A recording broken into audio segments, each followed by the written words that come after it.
જય માતાજી, જય દેવી પૂજક સમાજ। હું છું રાજકોટથી આરબી પરમાર। વાત કરીએ તો મનસુખ રાઠોડ વિશે કે મનસુખ રાઠોડને તો આપણી સમાજ જાગી ગઈ છે અને દેવી દેવતા રખાદાદાની મહેરબાનીથી આપણે મનસુખ રાઠોડને કાયદાકીય કાર્યવાહી કરીને સજા તો અપાવશું જ। પણ આપણી સમાજની અંદરમાં ઘણા લોકોને એ ખબર નથી પડતી, પૂરું બોલતા નથી આવડતું, મનસુખ રાઠોડને ફોન કરી દાબી દઈએ છે। ભાઈ વાયરલ કરે યુટ્યુબમાં, પૈસા કામે અને ફેમસ થાય। હાલો, કોઈને પેટમાં પડતું હોય ને ફોન કર્યો હોય, કદાચ દેવતા પ્રભુનું અપમાન કર્યું હોય ને એને સારું ન લાગતું હોય તો ફોન કર્યો હોય તો આપણે એને કાંઈ નથી કહેતા। પણ જે લોકો આ મનસુખ રાઠોડના સપોર્ટમાં ફોન કરે છે પછી એ વિડીયા વાયરલ થાય છે અને સમાજમાં પછી એ વ્યક્તિ ફેંકાઈ જાય છે।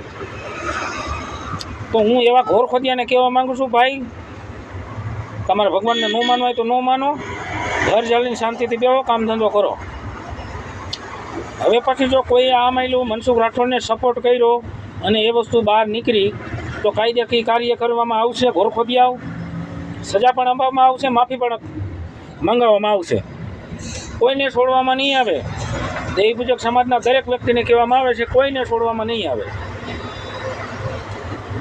આજે આપણે નટુભાઈને માફી માંગવી, તે પછી ઓલા વિપુલને માફી માંગવી,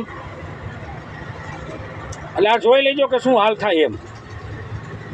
મનસુખભાઈનો સપોર્ટ કર્યા પહેલાં વિચાર કરી લેજો કે શું થાય, આ કરાય કે ન કરાય, અને ખોટે ખોટા સમાજમાં ફેંકાઈ જાઓ તમે, તમારી બદનામી થાય। મનસુખ રાઠોડને તો સજા આપવાની છે ને આપવાની જ છે કાયદાકીય કાર્યવાહી કરીને, એને તો સજા અપાવશું ને અપાવશું જ।